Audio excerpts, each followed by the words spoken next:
Media ఉద్యమకారులందరికీ పేరు పేరున ఉద్యమ జయభీములు తెలియజేస్తూ ఒక్క 2 నిమిషాల్లో నుంచి మేడం వస్తున్నారు కాబట్టి మనం కూడా చాలామంది పెద్దలు నా ముందు మాట్లాడినటువంటి నాగయ్య గారు, నజీమా గారు, ఉపేంద్రబాయ్ గారు, ఇంకా చాలామంది పెద్దలు మాట్లాడే పాలకుర్తి కృష్ణ గారు అందరూ మాట్లాడారు.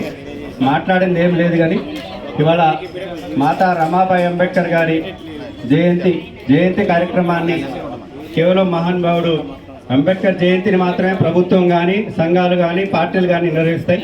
అటు ఇక్కడ వీరనారిమల్ల ఆశయ సాధన సమితి ఒక ప్రత్యేకత గొప్పతనం ఏంటంటే కేవలం అంబేద్కర్ మహానుభావుడిదే కాదు, అంబేద్కర్కి వెళ్ళ నిలబడి దిక్సూచిగా అండగా నిలబడినటువంటి వీరవనిత త్యాగమూర్తి రమాబాయి అంబేద్కర్ కూర్చోండి మీరు ఏదో పనిష్మెంట్ లెక్క రాయటానికి పరితపించి దేశ విదేశాల్లో రాజ్యాంగం రాసి ఇంతమంది ప్రజానీకానికి వాళ్ళ ఓటు హక్కు కావచ్చు, అంతిమంగా రాజ్యాధికారం రావాలని చెప్పి కోరినటువంటి మహానుభావుడి జయంతి సతీమణి అయినటువంటి రమాబాయి అంబేద్కర్ గారి జయంతి ఉత్సవ కార్యక్రమం వీరనారి సంఘం ఆధ్వర్యంలో ఇంత ఘనంగా జరగటాన్ని మేము స్వాగతిస్తూనే చాలా గర్వంగా ఫీల్ అవుతా ఉన్నాం. చాలా విషయాలు చర్చించారు కాబట్టి వాళ్ళ రమాబాయి గురించి మనం ఎంత మాట్లాడినా, ఎన్ని సంవత్సరాలు మాట్లాడినా తక్కువే. ఇవాళ ఈ రాజ్యాంగ రచనలో ఆయన ఒక సహచరునిగా, ధర్మపత్నిగా ఆయనకు చేసినటువంటి సేవలు మరవలేంది.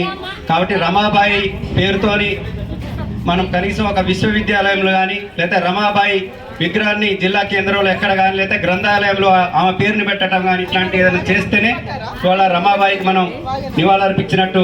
కాబట్టి పాలకులు కానీ, ప్రభుత్వాలు కానీ, ప్రజలు కానీ, మనం అందరం పౌర సమాజంగా ఉన్నటువంటి మనం అందరం రమాబాయిని గౌరవించడం అంటే వారు ఏదైతే చెప్పినటువంటి, వారు ఏదైతే కోరుకున్నటువంటి ఈ రాజ్యాంగం రచించి నా కుటుంబం, నా చివరికి 4 పిల్లల్ని పోగొట్టుకొని తన యావత్ జీవితాన్ని త్యాగం చేసినటువంటి రమాబాయి గారి ఈ రాజ్యాంగ రచనలో ఆమె పాత్ర ఉంది. కాబట్టి అట్లాంటి వీరవనిత యొక్క జయంతి కార్యక్రమం, వర్ధంతి కార్యక్రమం నిర్వహించుకోవటం వెంటనే ఇవాళ రాజ్యాంగాన్ని యథాతథంగా అమలు చేయించుకోవటం, రాజ్యాంగాన్ని ఉచ్చరించవద్దు లేదా అంబేద్కర్ని ఉచ్చరించవద్దు, దేవుణ్ణి ఉచ్చరిస్తే పుణ్యం వస్తుంది, స్వర్గం వస్తుంది అని చెప్తున్నటువంటి వాళ్ళ పాలకులు ఈ దేశంలో, అమిత్ షా లాంటి పాలకులు ఇక్కడ ఈ దేశాన్ని పాలించడం మనకి దురదృష్టం, కాబట్టి దౌర్భాగ్యం. కాబట్టి ఇప్పటికైనా మనమందరం మన బాధ్యతగా, మన సామాజిక బాధ్యతగా, పౌరులుగా ఈ సమాజహితం కోరే మనం అందరం రమాబాయి లాంటి వీరవనితల, ధీరవనితల త్యాగాలని మన భవిష్యత్ తరాలకు తెలవకపోతే వాళ్ళ రమాబాయి ఏం చేసింది, సావిత్రిబాయి ఏం చేసింది, బెల్లి లలిత ఏం చేసింది, ఫాతిమా షేక్ ఏం చేసిందని తెలవకపోతే రేపు మనం ఇట్లాంటి పాలకుల్ని మనం ప్రశ్నించాం. మౌనంగా వాళ్ళు ఏం చెప్తే అది మనం విని బానిసలుగా ఉండి ఈ రాజ్యాంగం తగలబెట్టాలి లేదా ఈ రాజ్యాంగంలోనే లోపం ఉంది, ఈ రాజ్యాంగాన్ని సవరించాలని చెప్పి మాట్లాడుతున్నటువంటి మూర్ఖుల పాలన మనం గమనిస్తూ ఉన్నాం. గౌరవించడం, రమాబాయి అంబేద్కర్ని గౌరవించడం అంటే ఇవాళ మన యొక్క రాజ్యాంగం పటిష్టత కోసం మనం పనిచేయటం, రమాబాయిని గౌరవించడం అంటే ఈ దేశంలో ఉన్నటువంటి రాజ్యాధికారం కోసం మనం పాకుల ప్రయత్నం చేయటం, రాజ్యాధికారం రాని జాతులు అంతరించిపోతాయని చెప్పి బాబాసాహెబ్ అంబేద్కర్ చెప్తాడు. కాబట్టి ఆ అంబేద్కర్ చెప్పినటువంటి ప్రతి మాట వెనక, ప్రతి ఆచరణ వెనక, ప్రతి రాత వెనక రమాబాయి ఉందని చెప్పడంలో మనం సగర్వంగా నేను నమ్ముతా ఉన్నా. కాబట్టి ఇప్పటికైనా రమాబాయిలు మనమందరం కూడా మరో రమాబాయిలుగా, మరో సావిత్రిబాయిగా ఈ దేశానికి చదువు కావాలని ఆ రోజే పసిగట్టి చదువు గొప్పతనం గురించి చెప్పి చదువు ఉంటేనే జ్ఞానం వస్తుంది, జ్ఞానం వస్తేనే సమాజం మార్పుదని చెప్పి సత్యశోధక సమాజ్ అనే ఒక ట్రస్ట్ పెట్టి దేశం మొత్తానికి చదువు కావాలని చెప్పి, మహిళలకి చదువు కావాలని, ఆ స్ఫూర్తి అంబేద్కర్ గారు నా గురువు మహాత్మా జ్యోతిబా పూలే అని చెప్పి నమ్మి ఇవాళ ఇట్లాంటి గొప్ప రాజ్యాంగం రాయటానికి కారణమైనటువంటి రమాబాయిలు, ఫాతిమా షేక్లు, సావిత్రిబాయి పూలేల్ని, బెల్లి లలితాల్ని, జిజియాబాయి లాంటి వీరవనితుల్ని మనం గౌరవించుకోవటమే వారికి అర్పించే నిజమైన ఘనమైన నివాళిగా భావిస్తూ ఉన్నాం. కాబట్టి రమాబాయి జయంతిని అంటే ఏదో రమాబాయి ఎవరు, కేవలం రమాబాయి గురించి మాకేం తెలియదు, అంబేద్కర్ గురించే తెలియదు, ఇంకా రమాబాయి గురించి ఏం తెలుస్తుంది.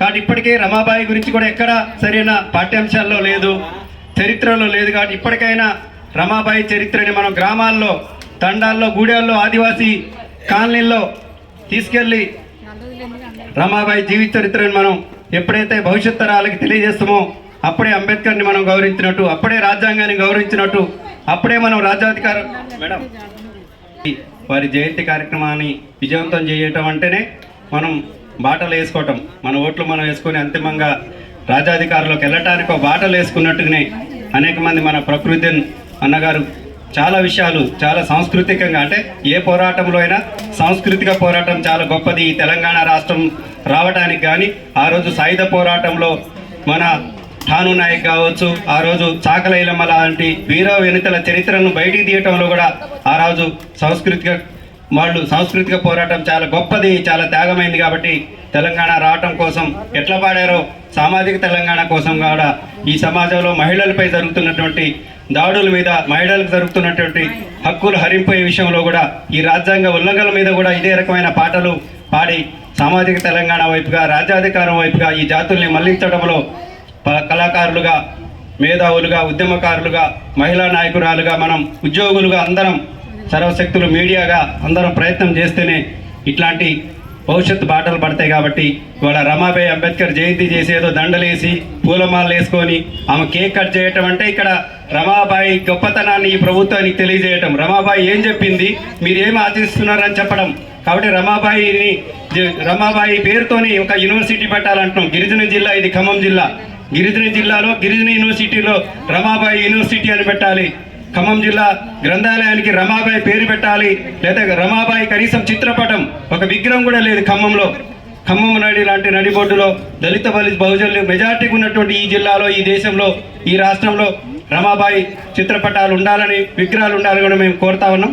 ఆ రకంగా ప్రభుత్వాలు ఆ చర్యలు తీసుకోవాల్సింది. దీని వెనుక ఇప్పుడు రమాబాయి జయంతిని ఇక్కడ కిమ్స్ హాస్పిటల్లో ఒక ఆఫీసులో మాత్రం చేయలే. ఖమ్మం జిల్లాలో ఇప్పటికే ఒక 5,000 పాంప్లెట్లు పంపించాం. రమాబాయి జీవిత చరిత్రని అధికారికంగా జరపాలి, ప్రభుత్వమే నిధులు కేటాయించి అధికారికంగా జిల్లా కలెక్టర్ గారు, జిల్లా ఎస్పీ గారు పాల్గొనాలని చెప్పి మేము సర్క్యులర్ జారీ చేసాం. పత్రికల్లో పాంప్లెట్ చెప్తున్నాం. ఇప్పటికే ఇంటెలిజెన్స్ మిత్రుడు వచ్చిపోయారు, ఇదే మాట రాస్తాడు ఆయన రేపు. రమాబాయి జీవిత చరిత్రని పాఠ్యాంశాల్లో చేర్చాలి. ఆమె జిల్లా పేరుతో, ఆమె పేరుని జిల్లాలో రమాబాయి యూనివర్సిటీ పెట్టాలి, రమాబాయి అధ్యయన కేంద్రం పెట్టాలని మేము డిమాండ్ చేస్తాను. ఆ రకంగా ఏ ప్రభుత్వాలు వచ్చినా, ప్రభుత్వాలు మనకు సంబంధం లేదు, పార్టీలు మనకు సంబంధం లేదు. మనం ఈ మహనీయుల జీవిత చరిత్రను మనం ముందుకు తీసుకెళ్ళటం. ఈ కార్యక్రమానికి సుదూర ప్రాంతం నుంచి జిల్లా ఉన్నతాధికారి విజేత గారు, ఆమె ఒక దళిత